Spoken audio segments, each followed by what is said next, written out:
Street Actu. Street Actu.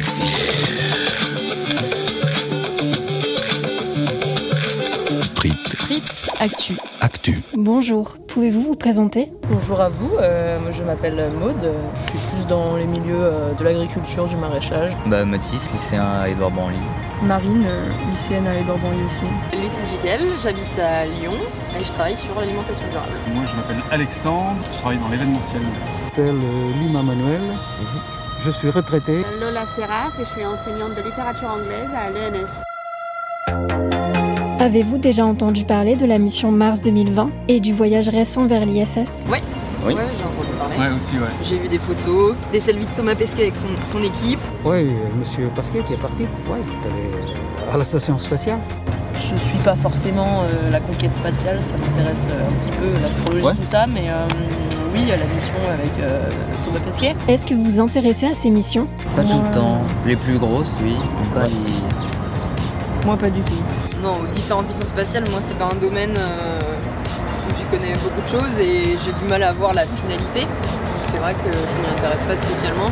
Après, juste lui c'est devenu un peu un icône, donc on le regarde et puis on le connaît quoi. Donc, et puis il communique bien, donc voilà. Est-ce que vous pensez que le voyage spatial sera accessible à tout le monde un jour ? De mon vivant, oui, peut-être que les gens très riches pourront faire un petit voyage dans l'espace. Pas que tout le monde, ouais, que pour les gens très riches. Non, je pense pas. Je pense qu'on a d'autres priorités que celle-là. Moi je pense pas que ce soit possible parce qu'il faut quand même une grosse préparation physique pour le faire. C'est vrai aussi, ouais.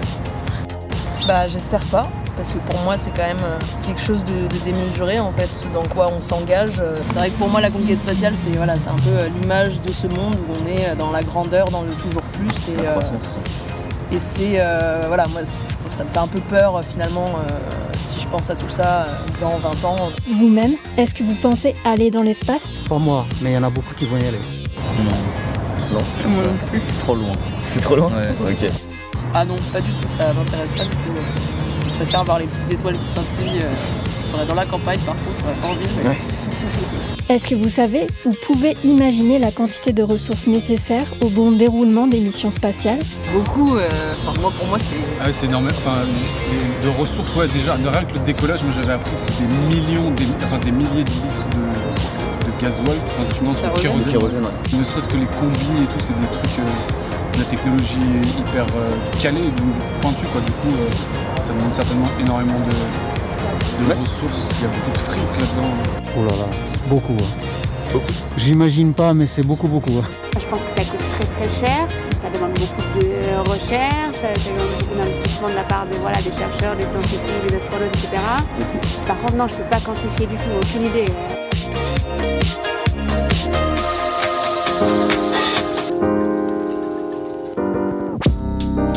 Avez-vous une vision claire des objectifs poursuivis par ces missions ?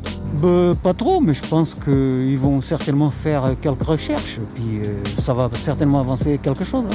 C'est aussi une compétition entre les pays aussi. Donc c'est un peu une course à la technologie, l'innovation. Donc on est toujours en recherche. C'est comme ça qu'on a inventé l'ordinateur. C'est comme ça. Il y a d'autres innovations qui viennent de ces recherches, j'imagine, scientifiques. Donc je pense qu'aussi c'est un peu une course à ça. Faire des expériences, tester si l'air est respirable, si on trouve une planète, une étoile qui pourrait peut-être être vivable un jour, sachant qu'on a déjà tout détruit sur la Terre, donc c'est sûr qu'il faut peut-être penser à autre chose, mais moi ma vision ce serait plutôt d'essayer de réparer ce qui est possible. Ils cherchent à voir si on peut y vivre, si on peut y cultiver des plantes pour nourrir, pour vivre. Ils font des tests sportifs pour voir si notre corps peut résister en longue durée. Est-ce que pour vous, la recherche spatiale peut apporter une réponse appropriée à l'enjeu écologique actuel ? Ah non, clairement, ouais, faut voir ce qui s'est passé un petit peu avec les Starlight par exemple. Je ne sais pas si vous connaissez, c'est des satellites en fait qu'ils ont testés l'année dernière. Et en fait, c'est des nouveaux satellites qui vont encore nous espionner, tout ça. Donc, Okay. C'est affreux, faut voir ça dans le ciel, ça fait des espèces de chaînons. C'est un désastre écologique qui est en train de se faire. Faut se rendre compte de la pollution atmosphérique du départ d'une fusée pour aller à l'ISS ou que sais-je, tous les moyens qui ont été mis en place, les réseaux sociaux, les données qui sont envoyées à tout le monde, tac, c'est assez... pour moi, je pense que c'est démesuré.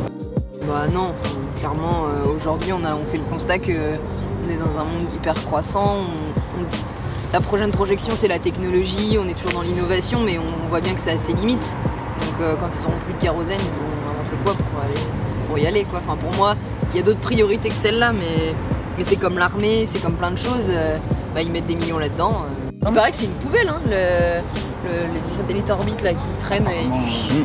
Je sais que c'est un débat et que certaines personnes pensent qu'il faudrait plutôt s'occuper de ce qui se passe sur Terre. Moi, je suis pas forcément d'accord. On ne sait pas ce dont on aura besoin dans des centaines d'années, parce que ce sera extrêmement utile si on a découvert. Je pense que oui, c'est bien. Que pensez-vous du recyclage dans le secteur spatial ? Elon, il a créé quand même des réacteurs qui reviennent à leur place. Donc ça, oui, c'est un gain de fou.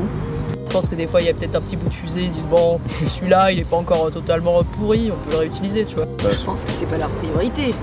Enfin, je pense que, je sais pas, moi je serais eux. Mon dessein, c'est de découvrir ce qu'il y a autre que la planète, donc moi je serais pas là en train de me dire attends, je vais recycler. Ouais, j'imagine un peu ça comme ça, ils s'en foutent parce que ça évolue, donc forcément. Oui, et puis eux, c'est un microcosme, ils doivent se dire on est une toute petite parmi tout le monde qui pollue et tout ça, donc on s'embête pas avec ça. Autant c'est complètement l'inverse et ils sont autant à la pointe dans leur fusée que dans le recyclage, et donc je sais pas.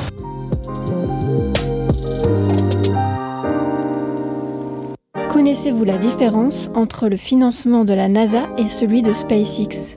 Pour vous, quel modèle est le plus approprié ? Déjà, la NASA c'est international, c'est public, ouais. Et SpaceX c'est privé déjà. Les deux sont bien. Le public c'est bien parce que ça va à tout le monde, c'est bénéfique pour tout le monde. Et le privé c'est bien parce que du coup ils peuvent se concentrer sur plus de choses. Ils ont, je pense, aussi plus de fonds. Parce que le public, il y a plein d'autres trucs, donc ils peuvent pas mettre spécifiquement sur une chose alors que privé si.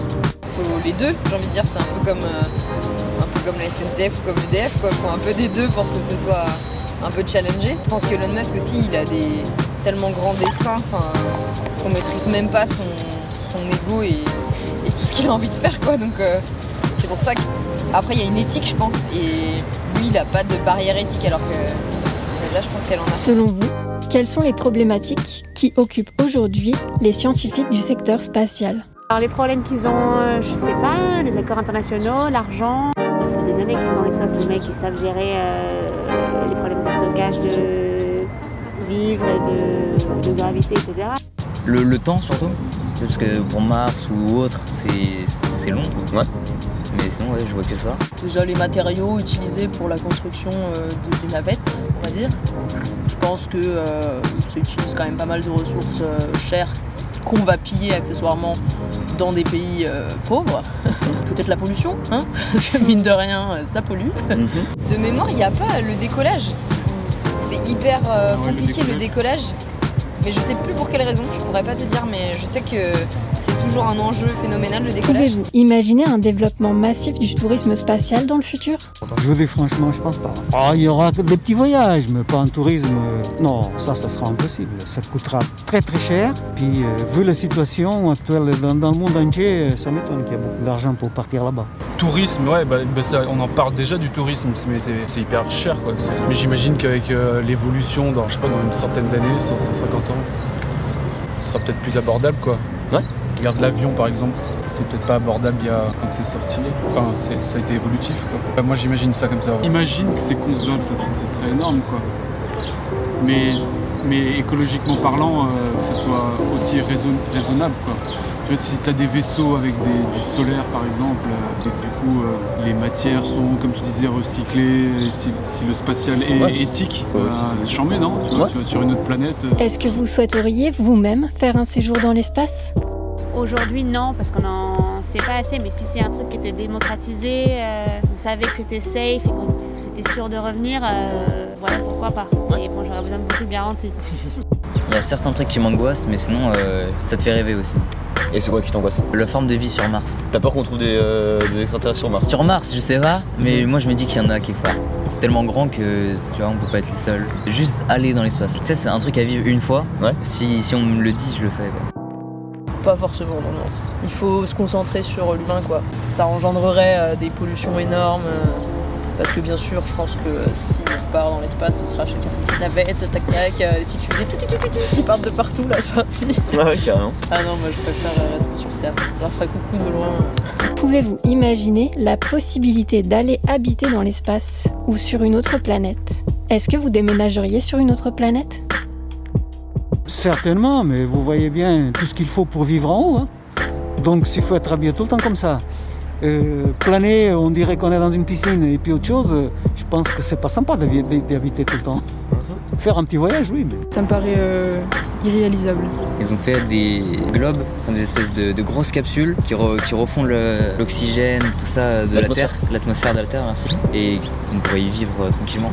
Franchement, quand on va manquer d'eau, t'auras moins de bouffe, t'auras moins tout ça, qu'est-ce qu'on va vouloir aller chercher ? D'autres terrains et même si c'est dans des conditions pas folles, t'auras connu que ça et tu seras content d'y être. Non, pas du tout, parce que je suis bien ici sur Terre, ma famille, mes amis, et je vais pas aller... Non, pas du tout. Mais en vrai, non. Si c'est vital, je le fais, tu vois. Ouais. Mais je suis bien sur Terre.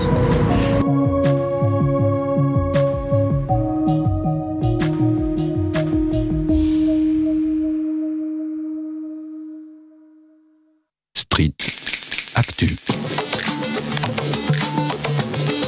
Street Actu.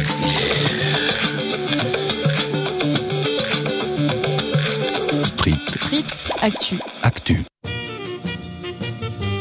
Musicians, writers and other artists. Bienvenue à Radio Anthropocène. Avec Radio Bellevue Web et l'École urbaine de Lyon.